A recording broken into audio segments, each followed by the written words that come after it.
গোচৰ তৰিব নতৰিব সেইটো এটা বেলেগ কথা, কিন্তু কেইটামান কথাত আমি স্পষ্ট হোৱাৰ প্ৰয়োজনীয়তা আছে। প্ৰথম, যিগৰাকী সংসদ তেওঁৰ পত্নীয়ে পাকিস্তানত কাম কৰাটো সঁচা নে মিছা। দ্বিতীয়তে, তেখেতে ভাৰতীয় নাগৰিক লৈছে নাই লোৱা।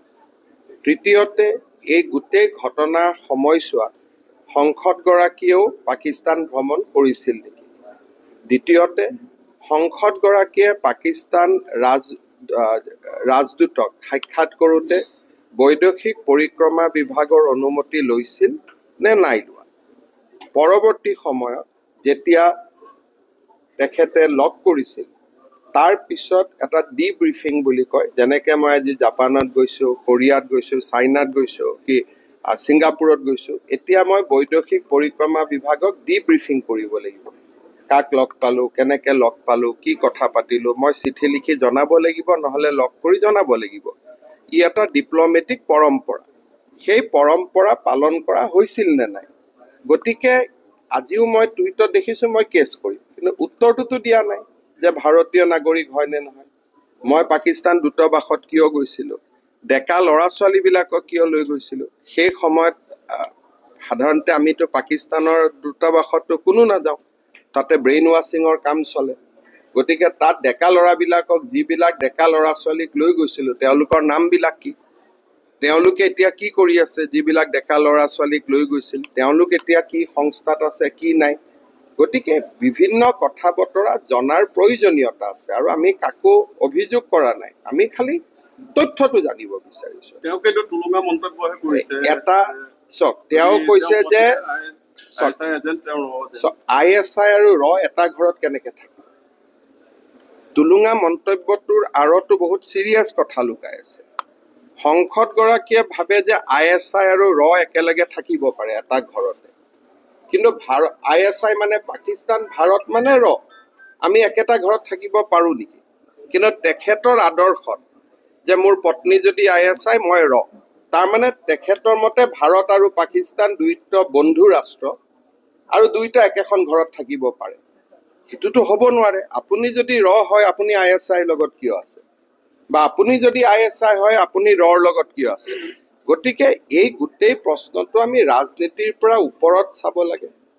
ৰাষ্ট্ৰীয় নিৰাপত্তাজনিত প্ৰশ্ন। শেহতীয়াকৈ চৰকাৰৰ হাতত তথ্য আহিছে যে 2009 চনত সংসদগৰাকীয়ে পেলেষ্টাইনৰো বিভিন্ন জাগা ভ্ৰমণ কৰিছিল। ৰামাল্লা, বেথেলহামছ, যিবিলাক জাগা আমি টিভিত নামবোৰ শুনো, আৰু আমেৰিকাৰ এটা NGOই এই গোটেই ভ্ৰমণটোত তেখেতক লৈ গৈছিল। এই আমেৰিকাৰ NGOটো কোন। আৰু এটা তথ্য আহিছে যে আমেৰিকাৰ জৰ্জ চৰেছ বুলি যিজন ভাৰত বিৰোধী ব্যক্তিয়ে সাংসদগৰাকীৰ ফাৰ্ম টু ফুড নামৰ যিটো তেওঁ অৰ্গেনাইজেশ্যন খুলিছিল, তাত 1 কোটি প্ৰত্যক্ষভাৱে দান কৰিছিলে, বাকী কি আছিল কি নাই আমি নাজানো। গতিকে তেখেতৰ বিষয়ৰ পৰা আমি বহুত কথা জানিবলগীয়া আছে, আৰু ই কিমান গভীৰলৈকে যায় আমি ধৰিব নোৱাৰোঁ, কাৰণ নেশ্যনেল ছিকিউৰিটিৰ ক্ষেত্ৰতো কোনো কম্প্ৰমাইজ নহয়।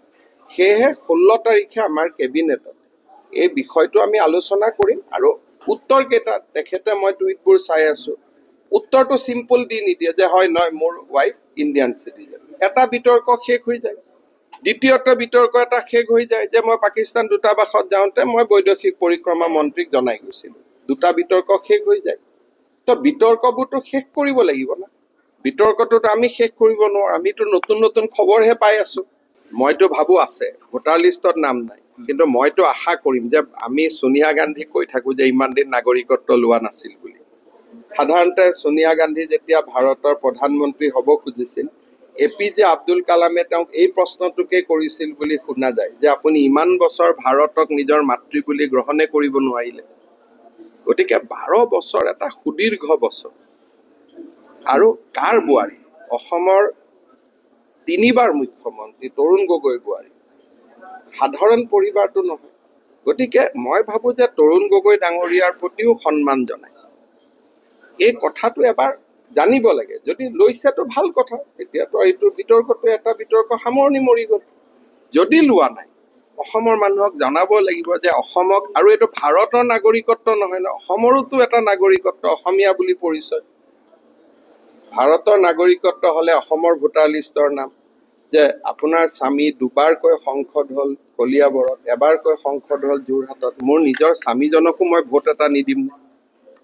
ভোটটোতো বিজেপিক নিদিয়ে, কিন্তু নিজৰ স্বামীকটোতো দিম, সেইখিনিও কৰা নাই। গতিকে যদি কৰিছেতো আমি প্ৰশ্ন কোৱাৰ কোনো কথাই নাই। আজি ৱাজবীৰ হুছেইন, ননী গোপাল মহন্তক টানি আনিছে। যদি গৌৰৱ গগৈ মিটিঙত মাতে কোন নাযাব? মোক মাতিলে ময়ো যাম, কিন্তু সেইটোৰ লগত পাকিস্তানৰ সম্পৰ্কটো কি আছে? এওঁলোককতো আপুনি কোৱা নাই আগতে যে ভাই মই কিন্তু পাকিস্তান এম্বেচিটো গৈ আহিছো, এতিয়া আপোনালোকো আহক মিটিঙত। আৰু এটা চাব, খুব ইম্পৰ্টেণ্ট কথা, সাধাৰণতে আমি যেতিয়া ক'ৰবাত দূতাবাসত যাওঁ, ইণ্ডিয়ান MP বা ইণ্ডিয়ান মন্ত্ৰী যায়, তাত দুখন ফ্লেগ থাকে। এখন ইণ্ডিয়ান ফ্লেগ থাকিব লাগে, এখন পাকিস্তান ফ্লেগ থাকিব লাগে। That is the diplomatic protocol. এতিয়াও মোদী ডাঙৰীয়া এইকেইদিন আমেৰিকাৰ বিভিন্নজনক লগ পাই আছে, তাত দেখিব এফালে ইণ্ডিয়াৰ ফ্লেগ, এফালে আমেৰিকাৰ ফ্লেগ। গতিকে যেতিয়া ডিপ্ল'মেট যায় তেতিয়াহ'লে তাত সদায় ফ্লেগ দুখন থাকিব লাগে। ইয়াততো মই এখন ফ্লেগ দেখি আছো, দুইটা ফালে পাকিস্তানৰ ফ্লেগ। গতিকে these are very serious question relating to national security. যদি এইটো পলিটিকেল কুৱেশ্যন হ'লহেঁতেন আমি ইমান কথাই নাপাতো, এইটো থাকক, পলিটিক্সটো আৰু পলিটিক্সত যি হ'ব হ'ব, কিন্তু নেশ্যনেল ছিকিউৰিটি, সেইকাৰণে আমি কিছুমান কথা জানিব লাগিব। আপুনি বিচৰা বাতৰি পাব কেৱল নিউজ 18 এপত। নিউজ 18 এপ ডাউনলোড কৰিবলৈ স্কেন কৰক এই QR কোড। গুগল প্লে ষ্টৰতো পাব এই নিউজ 18 এপ।